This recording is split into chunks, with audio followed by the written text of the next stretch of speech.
On to race number 3 then, the third at Happy Valley on a Wednesday night is the first leg of the 6-up, 1,200 metres the trip. It is a Class 4 contest headed by Classic Posh, who drops into Class 4 for the first time, blinkers for the first time, course and distance for the first time, some street somewhere. He's rolled forward in the past over further. He's got barrier 7 here, Fireball beaten favourite on debut. Master Albert last start course and distance winner. Smarter Youth comes up in trip for 1,000 to 12. After me, a course and distance winner back in December. Look Here has had speed from 8, and Happy Project, the blinkers off, the tongue tie goes on. He's close to a class drop, but comes up with a good gate. As far as Chung Fa's concerned, Smart Youth, After Me and Happy Project are the horses that have been up at Chung Fa in the last 30 days. Speed should be good here over the 1,200 metres. Look Here, as we know, he likes to roll forward. That'll be the case again with the Dylan Moe riding. Smarter Youth has got gate number 10, so he'll be looking to slide forward and take closer order and close to the rail. Happy Project has drawn gate number 2, so he should get a decent run a bit closer to the speed. After Me, questions around Fireball on where he ends up. He just might be able to slot in somewhere between Smarter Youth and After Me to avoid a 3-wide transit. Here's this horse named after you two, Classic Posh. It goes nicely here. Zach Purton on blinkers for the first time and Happy Valley for the first time, but has trialled well there, and the horse is going well. He's been downgraded here into Class 4 for the first time. Some street somewhere. Now he's been going.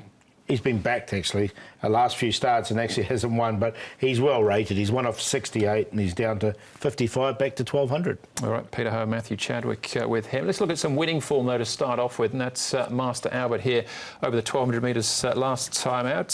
His wins have been well spaced, but he got in here. He'd been threatening to do this for a long time, had Master Albert a long time as well. That Karis Teton, Chris Soe, since had a trial finish off okay in that for third, but really sprinted strongly here in the straight to beat home Simply Fluke dashing, Fantastic Fabio, Ladies First the show. So he's beaten some fair opposition. He did have the race run to suit because they went pretty quick early in that race and he came home nicely, but a win's a win, right? Absolutely, yep. Money's in the bank. Smarter Youth, 1,000 metres last time out, was taken off his feet really in the early stages, but I thought he stayed on late, nicely late. Yeah, I think that up to the 1,200 looks good, and further as well in time. He's by Niagara, so you'd think further would be good for him, but he's showing all this early speed. He's showing some good speed in trials over 1,000 as well. He's just got a little bit of an awkward draw, but he hit the line really strongly. He did make good ground from well back on that occasion too, did Smarter Youth. He's since trialled up okay, I thought, as well. Yeah, he was favourite at the start before that down the straight. It's Chartin Joe Moreira from barrier 12 with him. Now, Fireball, he was favourite on debut.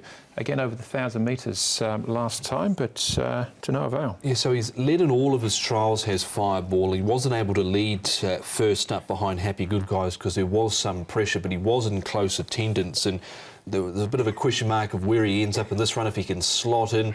Whether they want to lead or not, he's led in all of his trials and done really well, but again, just wasn't able to do that first up as favourite. Yeah, and they backed him like there was no tomorrow, wasn't it? 2.9 he started.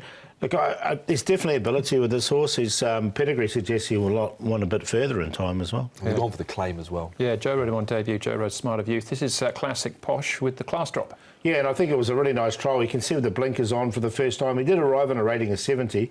He's now down to a rating of 60. And he went really nicely in this trial. Now, the horse on the inside came out, didn't go too flash on the weekend, but it was still a nice run from him. Yeah, so he's had 3 trials since that last start effort on the 8th of December over 1,400 metres behind Star of Yunlong, who goes around later on the night. Blinkers on. I'm happy to overlook him for the top 3 spots anyway. All right, David Hall and Zach Purton got a good strike rate, and he's the favourite, Paul. Yeah, I got him on top. I just think he's set for this race with the blinkers on. Coming down in grade with Zach Purton from a low draw, so a few positives there, and he's trialled well at the course. Smarter Youth's been going nicely as well. We saw that 1,000 metres, 1,200 will suit him. We'll give Fireball another chance because there's definitely something there with him. And After Me is the next one I'm going to have a look at. I put him in off the map. He's got a really good draw, and I think he can get a nice run just in behind.